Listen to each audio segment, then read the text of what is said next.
Wonderful. Okay. Sorry. Well, hello everybody, and welcome to this week's Metaworld News.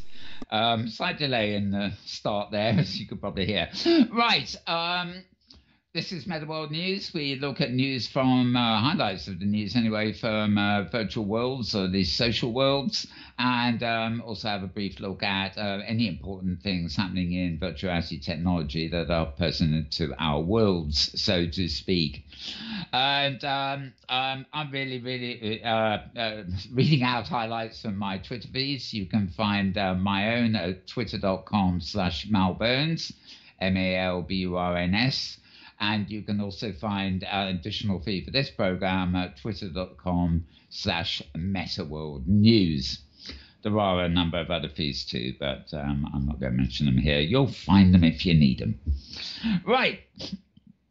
So I'm going to be starting the news. The first post I've actually got here is 7 days ago. I don't think it was. I think it was since last week's show, so I will mention it again. It's a post at uploadvr.com.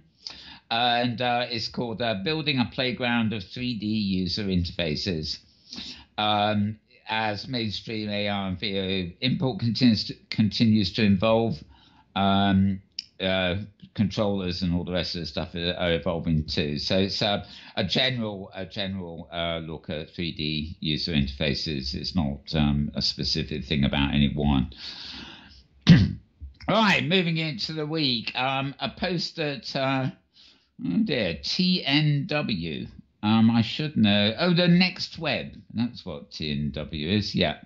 Alice Barnasio has written an article there saying, will blockchain help make virtual reality more social? Basically, she's looking at the ways they're experimenting with democratizing access and ownership of content and information. VR has been considered a solitary experience, but it's changing fast. Social VR platforms are on the rise, as the acquisition of Altspace VR by Microsoft shows. She also mentions high fidelity and various other things. I don't think in this article she mentioned Open Simulator, but basically, looking at the social virtual world side of 3D spaces, which of course is our thing, and just in general, so to speak. So nice article, good writer, she always is. Right, let's yeah, actually it's another no, never mind, I'm not going to mention that one. I haven't got the link handy anyway.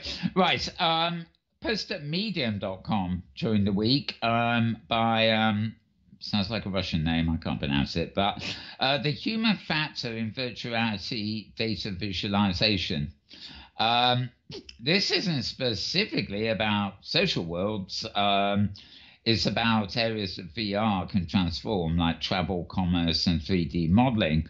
Not really about them, it cites them, but stresses the power of 3D tools for data visualization, so where the pie chart becomes a 3D environment, or the columns in a PowerPoint suddenly become 3D. And it actually does look at what it describes as a human factor in that. In other words, countings of people and statistics about people and things. So it sort of connects to the idea of the social web a bit as well.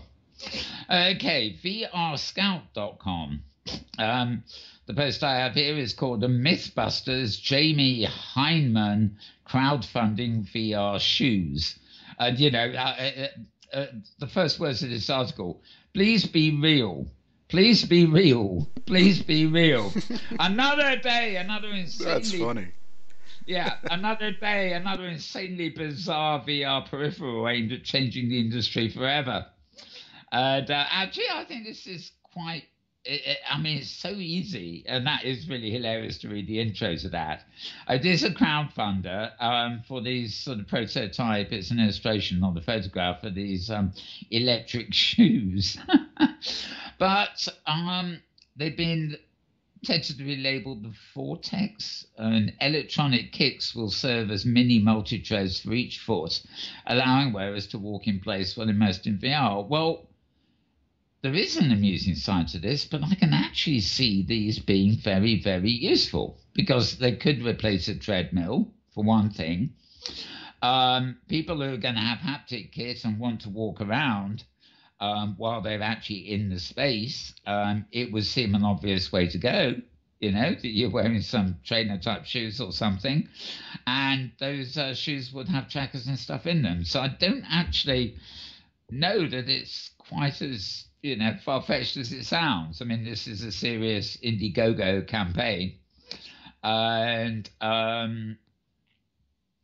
this veteran Jamie Heineman is a Mythbusters veteran. I'm not sure what Mythbusters is. It's probably something I should know, but don't. It's a television program in the United States where they test scientific concepts with experiments to prove things as myths or not. Oh, right. Okay. Yep. Well, with this article, there is a video and various illustrations and things, and they don't look like ice skates. They look a bit more like roller skates. And of course, people are fairly adept with their roller skates and skateboards and you name it, aren't they? So obviously, skate is a pair, so there'll be a distinguishing factor between left and right. I don't know. I just, I love the intro to the article. I was laughing out loud, but I actually think that this could be something that I haven't heard of an crowdfunder that's actually gone for the shoes. They're all top of the head stuff, aren't they? And finally, we get somebody who goes right down to the bottom, so to speak. Anyway, moving on. Voicesofvr.com. One of their posts during the week, can VR help firefighting training needs? There have been several Voices of VR posts this week, and I know for a fact that I didn't actually link to all of them. Quite a few of them this week have gone a bit off-center on the from pure VR, so to speak. But very good series of podcasts, 2 or 3 times a week. Right. I'm going to have to press this one to find out where on earth it came from. It's got one of those TICO links on it. Oh, it's Red VR again. Good site as always. Haptic shape illusion, and that's in parentheses, allows VR controllers to simulate feel of physically larger objects. And this is about a study by somebody at the University of Tokyo, and it's a procedure for designing compact VR controllers that feel physically larger. I think the concept of here is that maybe you're wearing a glove or something, and you'll feel the glove in your real hand, and you'll experience the equivalent of it virtually. But they're actually working on ideas that can basically reduce the size of the input. So it may be that instead of wearing a glove, all you will need is something like a little ring on your finger. But when you actually move it into VR, it will, to all intents and purposes, simulate the feel of a real glove. So basically, it's a way of miniaturizing the haptic appendages that we might be using. And I actually think that could be that's a good strand of thought, if you see what I mean, because especially with the rise of mobile, and you want VR to be as accessible and mobile as possible within reason. Hence, you want a pair of glasses, not a motorcycle helmet. Likewise, if you can be wearing a ring that does the same job as a haptic glove, then I think there's probably a great future in that miniaturization. So. Right, The Atlantic. This is probably there are more today. Right, The Atlantic. Yeah, this is a couple of days ago. It's a regular magazine site called The Atlantic. I posted this to my Second Life feed as well. The digital ruins of a forgotten future. An author called Leslie Jameson has made a really in-depth article about principally Second Life. And some people who scanned it immediately complain that she's saying, oh, it's a deserted ghost town. But in fact, she isn't saying that at all. If you actually read the whole article, she says Second Life was supposed to be the future of the internet, but then Facebook came along. And yet many people still spend hours each day inhabiting this virtual realm. Their stories and the world they've built illuminate the promise and limitations of online life. And then she goes on. She starts looking at various different people that are in there, and the kind of build homes they made for themselves and what they do socially and stuff. So I actually think it's a fairly positive sort of look at activity in Second Life. And of course, that things do go beyond Second Life. Of course, that's actually a walled garden, but the topics it covers are sort of pertinent everywhere, really. Okay, the first ever blockchain protected virtual land auction. This is an old article. It comes from the cointelegraph.com. So that's coin as in money nuggets, and telegraph as in telegraph pole, but it's all one word. So it's the Cointelegraph, no there, cointelegraph.com. The article is first ever blockchain protected virtual land auction, and it's actually going on about virtual reality world heating up as more and more users come online, etc., like that. And the market has given rise to a new and interesting asset called virtual real estate. And they go on to really talk about blockchain and how it could be used, but they do cite, shall I say, Second Life again, saying, as early as 2003, companies like Linden Labs are already monetizing stuff, and then they move on to the blockchain thing. So, interesting there. Now, the newspaper over here in the UK, although I guess it's all over the world, basically, The Guardian.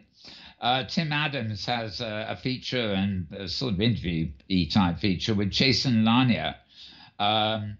Jason Lanier, of course, is described as a Silicon Valley visionary who gave us virtual reality. Now, it actually goes into his childhood and all sorts of things. It's quite a deep article.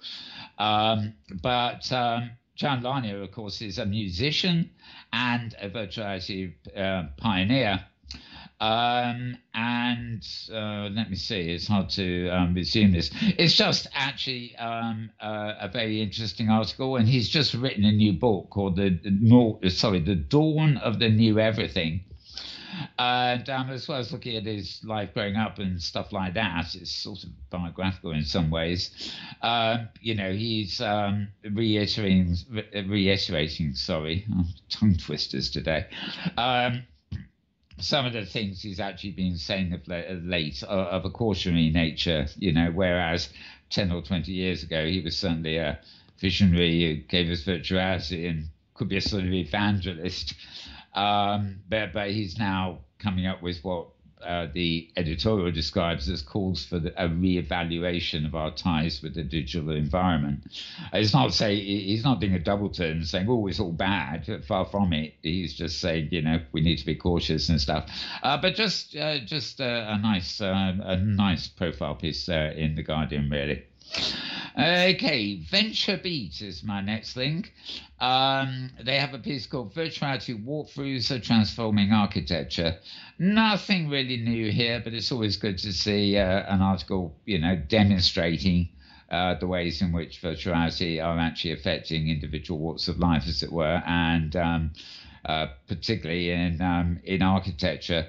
Architects have been using virtuality to build things both for real life and virtual pavilions and stuff for a long while, but it's now moving into like the realtor, the estate agent kind of territory. Realtor, I think it's the American word.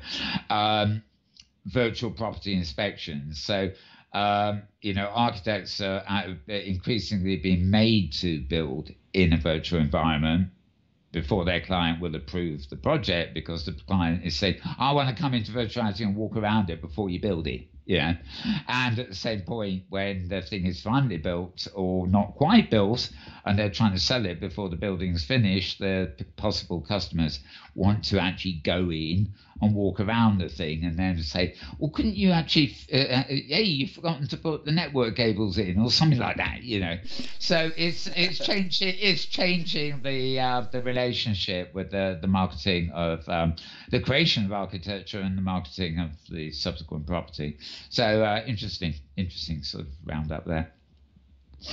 Aside another offbeat site I found today, gettingsmart.com. That's as in, getting smart. What else? No spaces or anything, just getting smart, all one word.com. How virtual reality and embodied learning could disrupt education. Obviously, this is really a look at how immersive VR in a headset, they say, actually, is not meant to usurp traditional education nor replace face-to-face teacher instructions, but as an additional learning tool, etc. And they go into it, what they call embodied learning. So interesting article there, especially if you're involved in the educational side of social worlds. My final one in the main Malburn's feed, at least, actually is for this morning. Rather personally, today is we're recording this going live to you probably if you're watching now on Sunday, and this is what we call Remembrance Weekend or Remembrance Sunday, which is a whole palaver whether. Well, actually, the Queen didn't make it this year. She decided to watch from her balcony, but what's his name, Prince Charles, did the honours of laying a wreath at this big cenotaph place, and it's all memory for veterans of the World Wars and stuff. And their legacy is sort of continued. The people that sell the poppies and everything else, the Royal British Legion. And this post, again by Alice Bonacio, today at medium.com, how virtual reality can help us not to forget. And hang on, I'm going to open it so I get the full context for this first sentence. The Royal British Legion continues to embrace technology to bring history to life. And what they've done, there's a wonderful picture of here. There are a group in London called the Chelsea Pensioners. Now, these are wartime veteran pensioners. The King's Road in Chelsea is where their big home is. And you often see them walking the streets in their red pensioner sort of semi-military uniform, And there's a wonderful photograph from this post at the top of the post of two of these old guys, no offense intended, but, not young whippersnappers by any manner of means. And the two of them are side by side as if they're standing to attention, military style, but they're both wearing 3D headsets. And it's just a very nice photo to say it all. And basically, there's they've created virtuality recreations of, oddly enough, this is going right back, battles from World War One. There's one called the Battle of Passchendaele, and my history fails me, I'm afraid. But basically recording history while it's still remembered by people that were there and stuff in virtual format, so that it can be re-experienced by future generations, as well as the folks who were there, if they can actually stand re-experiencing that, of course. So anyway, that's it for that feed. Let me now switch over to our Metaworld feed just to see what might be there that wasn't elsewhere. And quite a few things. Not that many. Okay. High Fidelity had a post on their blog. It's blog.highfidelity.com. And it's all about owning your own world in the clouds. This actually was just a sort of special offer. I imagine it's way gone by now. I think the first 100 applicants were going to get some free space on a hosted site called DigitalOcean. DigitalOcean run cloud server technology that they call droplets, and it allows a high fidelity user to spin up their own cloud-hosted virtual reality domain in minutes with very little system configuration or admin work. So for those of you who've ever tried Hyperdeity, which is, of course, the brainchild of Philip Rosedale, who created Second Life way back when, it involves having a sandbox kind of space, which is your own space, and it's usually on your own computer. And then there are a number of regions that are the hub of Hyperdeity, which they host themselves. If you want to build something in Hyperdeity, for example, you have to teleport out to your own computer's section, do the building there, and then and then wear it or whatever you're going to do, and then take it back in. And obviously, it's a bit like the hypergrid in OpenSim, where you have your own domain name and people can log into you directly. But obviously, a lot of people aren't too happy about hosting their whole regions on their own computer. Having said that, I do, but not in Hyperdeity. So basically, Hyperdeity has made a deal with DigitalOcean for reasonable rates, I'm told, though they don't actually tell me what they are. So you can actually swap your home space, your sandbox, as it were, to a space that's actually hosted on the clouds, and then, of course, people can log into it whether you're around or not, kind of thing. So they've been bringing that forward, as well as quite a lot of recent releases about blockchain and products and stuff like that. HG Safari, Hypergrid Safari on Wednesday. Amongst other things, we did a load test on the Hypergrid International Expo site, and over 30 people turned up to help with that. And most stayed on the welcome region because we had a musician. He might actually be quite new to OpenSim and the Hypergrid, although he's very familiar name from Second Life days, Whirly Placebo. And he did an acoustic set, which I actually think was probably better than most of his electric sets. Wonderful. Sort of things. So, of course, most people hung around and passionately listening to his music rather than jumping to the auditorium. But anyway, since then, again, it's on the Metaworld stream. There's a film out called HIE Explainer, and this was made by Leighton Marjoram to explain what it's all about. It's not... they filmed it, I believe, at that event, but it's not a sort of chronicle of the event. It's more of a PR for HIE, which you certainly should look at, because I'm one of the people organising that, and I would encourage you to come. It's basically 4 half days dedicated to French language, Spanish language, Italian language, and German language aspects of what is going on well, I suppose I say the international hypergrid, but as you can tell, largely Europe in the case of those languages this year. Okay, and of course, hgsafari.blogspot.com. Tessa Amber writes up the Safari as a whole. Safari goes from Expo to Arthur. And basically, the second stop on the Safari after the Expo and the concert was a reading on Fantasy Island with... my mind has gone blank. Basically, she was reading extracts from... the Connecticut Yankee, in the days of Arthur. What was he called?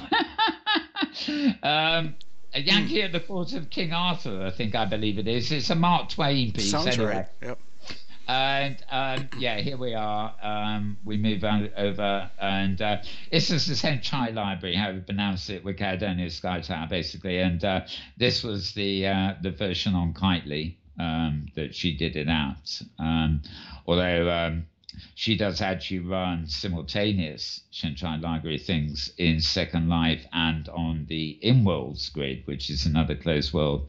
But that may be, the last one may be stopping. But what's interesting is most of their events are simultaneously connected in both worlds, particularly with the chat in world, not the voice chat, but the text chat. So people can be participating in Second Life and in Kitely, and they can talk to each other in text chat while something is being read or otherwise experienced. And of course, Caledonia has been on the show a few times, and she will be back with us in the new year. But Only I, for now, will know what that's about.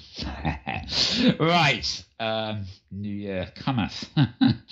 Oh, yeah, actually, if you're in Second Life, it's worth mentioning that I think some of the Dickens performances from them are going to be regurgitated is a really odd word, isn't it? It sounds worse than it is. Revisited over the holiday period. Right, so another quick look at Google Plus to check there's nothing there, and no, there isn't. Cherry Mango has been publishing a few videos and things about Festavi, which are always fun, but incidental, really. So that's all the feed's done. I'm not going to dare open the feed called Malbone's Writer. That's an additional Twitter feed that is all about Second Life, arts and destination, and it's also where the glossy embed magazines and all the machinima films get put. So there is some OpenSim stuff there, but not much, not enough for me to fuss about. But something that we do have here in OpenSim, of course, is the sort of open source platform. Great similarities to the likes of Second Life. It's 10 years. Well, we're getting on for 11 years old, in fact, now. And part of that is the hypergrid, which is unique to OpenSim. The hypergrid actually allows individual grids all over the world, which would otherwise be behind walled gardens, to join up and interoperate. So, I can teleport into a grid from Canada, for example, over to a grid that's in France, or another grid that might even be in somewhere bizarre like Saudi Arabia. So, well, I don't know what it's bizarre, but you get the idea. And I describe a hypergrid as OpenSim's killer app. But as a rule, when we're talking about social worlds and things, we, like this studio, we are sort of centered on the OpenSim platform, as of now at any rate. And so my partner James here, he always keeps an eye on what the developers are kind of talking about on that front. So have you got anything for us this week, James? Well, actually, I do. I wasn't able to attend the meeting. I'm very busy in my real life work right now, so I'm not making a lot of the things that I really like to do. But looking at the log, so there's always a log of the discussion, and just as clarification, these are open office hours for OpenSim developers to meet with grid owners and regular users, just us regular old folk, to come in and chat with the developers. Last Tuesday, this was really well attended. It looked like there were a lot of people, and the two highlights of the discussion. The first was a discussion about mute settings, and so if you're doing a group activity, and you want to mute somebody, or who for whatever reason, a discussion that those settings aren't stored on the server, they're stored on the viewer, and so that can make it difficult for managing a group of people if there's some issues with audio. So I found that interesting discussion. And then next discussion was about multi-prim selection. So when we're editing objects in our Open Simulator environment, it's much slower, apparently, to select a lot of prims in version 9 than it is in version 8.2. So the developers were really talking about that. Yeah, not intuitive at all.